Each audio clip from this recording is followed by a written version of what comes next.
Make some noise, yeah.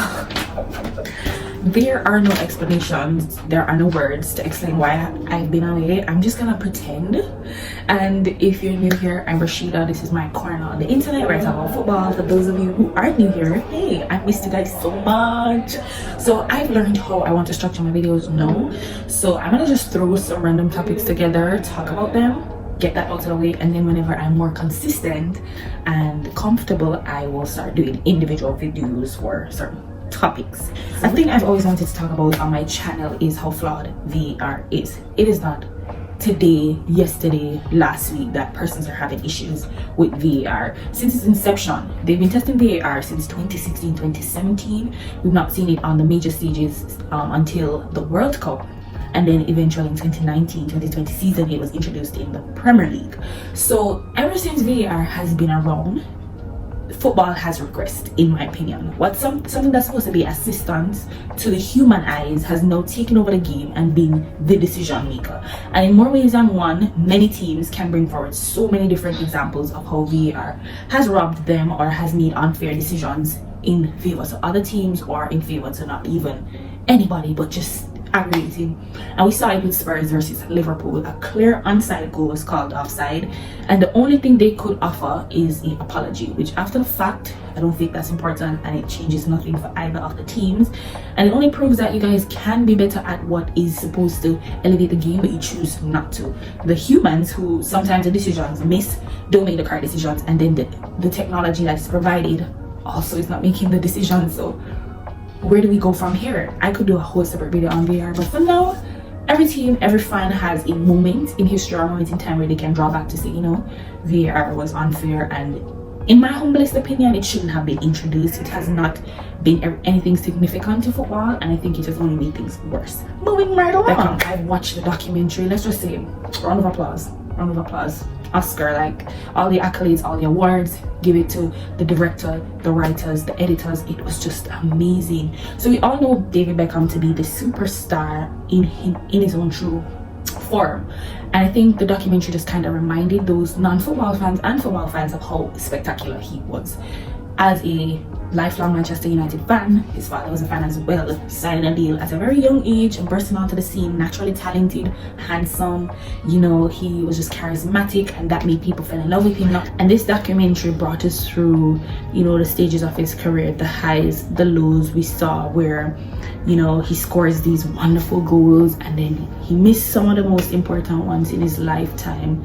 We saw the abuse that British media gave him, which is, again, a video in itself to talk about the toxic culture of journalism in England and how much, whether you are a footballer, musician, you know, socialite, whatever the case may be, you're under extreme scrutiny for every single thing. The documentary also brought us through his personal life with, you know, his relationship with Victoria Beckham, which also is a staple in pop culture because of how amazing the both of them are, her career as a Spice Girl within itself, and then also their fashion moments that the world loved, and then them building their family. So watching the documentary, I'm not finished as yet, I'm gonna do a separate video for that, but watching it just reminded me how talented David Beckham was, how instrumental he was to Manchester United, to the England team, also his journey through all the other teams that he had played for, Real Madrid, PSG, and later on in life at the MLS. Also him as an owner. So there's so much to cover in itself, but I think this is the perfect time with where we are with the social media era, where a lot gets erased and kids do forget that legends and icons exist, and some of them are living, retired, yes, but they've contributed. David has contributed a lot to football. I enjoyed it. When I finish watching all the episodes, I'll sit and give you guys my review. Moving right, introducing some changes, which I should say FIFA. So currently what year are we in? Yeah, the 2026 World Cup is set to play in United States, Mexico. It's already enough as it is, where that is concerned. So in 2030 and more likely down the line 2036, we're seeing the World Cup being introduced across 6 different countries on different continents in different time zones. Now mind you, the Qatar World Cup had a very outrageous time zone if you're they want to introduce something that's going to take you through 5 different time zones so we're talking about traveling fans. If you're going to be traveling to support your country or your nation, you're thinking of all these expenses. If you want to watch the games, we're thinking about all these crazy times that you probably have to get up or stay up to watch it. And I think FIFA is trying to always reinvent the game and do something different with losing the core of what football means and what the game actually means. There's so many things within the FIFA World Cup structure that should be changed, and the location and the games is not one of the pressing issues. FIFA, you guys keep getting it wrong. You guys keep missing the point. Has been for all the years they've tried so many different things. They have alluded to the fact that they want to try other stuff as well, and it's frustrating. Moving right along, Paul Pogba tested positive for drugs in his drug test at Juventus. I think Paul Pogba again is one of those staples in football that I think years from now we don't see his true meaning and his true purpose, but coming down the years we're going to appreciate it. It has been a rough journey for Paul. We can talk about so many different things that have hindered his career, and he was battling an injury in the present day where he has not played at least 5 consecutive games for Juventus. We can go back to Manchester United with his ongoing battle with either players or managers. We could talk about all the things that have stopped his career, and you'd think at this point, okay, we're thinking about legacy, we're thinking about long lasting, we're thinking about the brand that is Pogba and how to move forward, and this just stopped a gap in everything that you could think of, because this is one of the worst things any athlete on any global stage in any sport could ever do, and that's test positive. I for one can say I'm disappointed. I for one can say it is sad to see the downfall of Pogba, and I just wish it had been better. Sancho versus Ten Hag. Now we saw where persons are asking Ten Hag what's the reason why they haven't seen Sancho. As any journalist or any person who is interviewing a manager would ask, and his response, I think, looking at the moment, I was like, why would you say that? But managers have said worse, and his reply was just basically in the lines of, Sancho is taking a bit of time to catch up with the group physically and in training, which is an honest answer, which is if there's anything behind the scenes, he dealt with it in the manner that a coach should deal with it.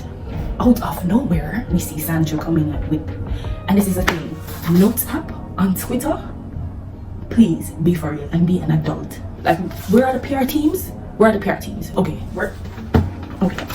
and this unfolded a huge conflict where Sancho was dropped, he's not selected at all, and the instructions were apologize to the head coach for your statement that you made, or the statement that you put out, and he's just not going to, and he's not ever thinking of, which is crazy to me, because the issue at the moment is not that deep for you because if it was, say, the club was banning you for something that you did, or for a false accusation or something along those lines, you'd have a case to make.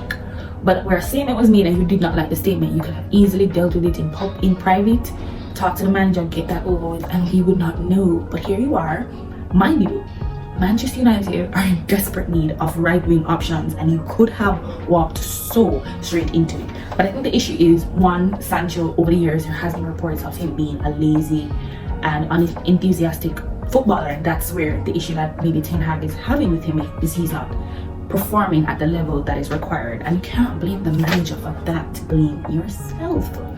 However, I don't like how it all played out, because it's not, as I said, it's not that serious. Like, yes, the manager said you're not coming up to form in training. You never like it?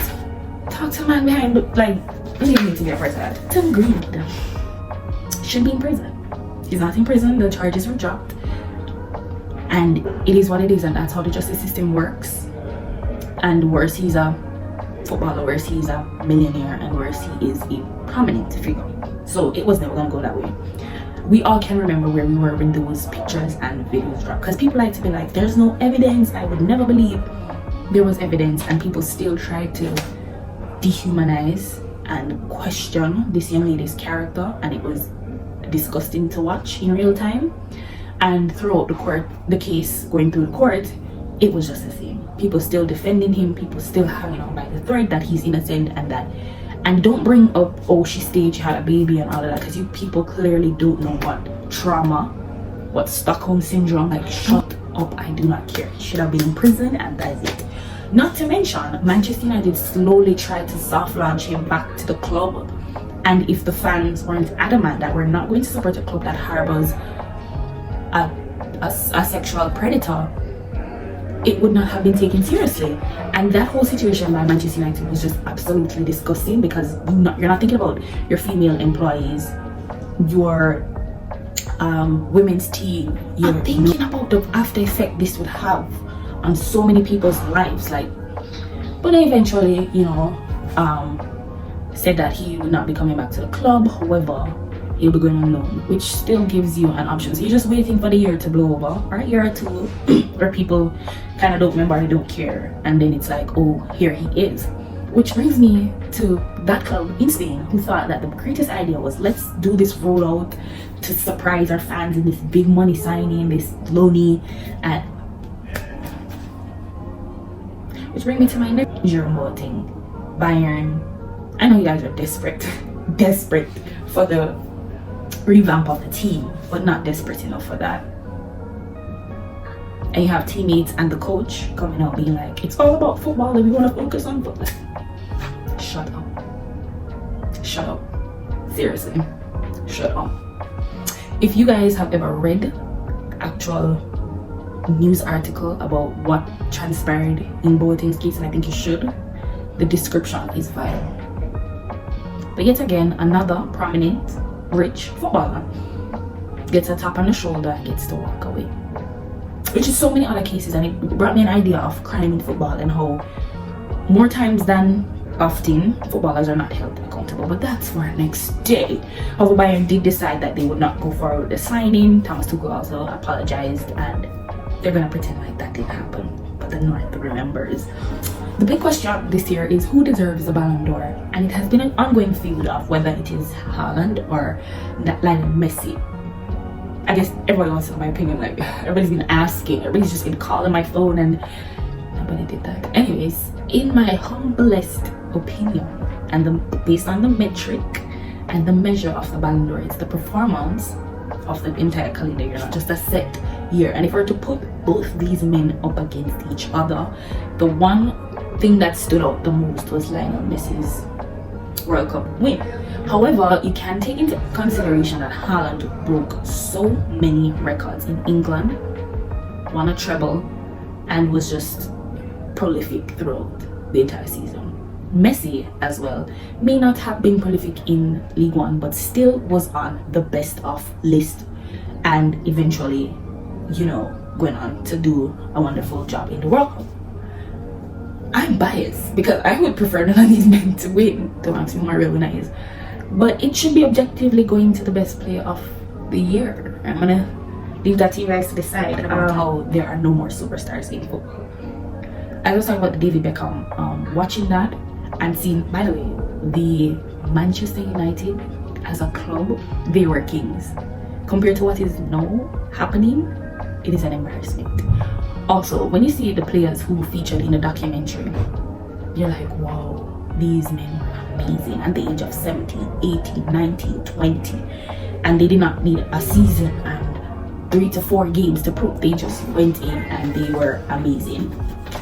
And it's reflective today, where a player moves to a big club, all these excuses are being made, all these wait on us, trust the process, and no actual proof of a talent, and all the excuses. There are no entertainers of the game.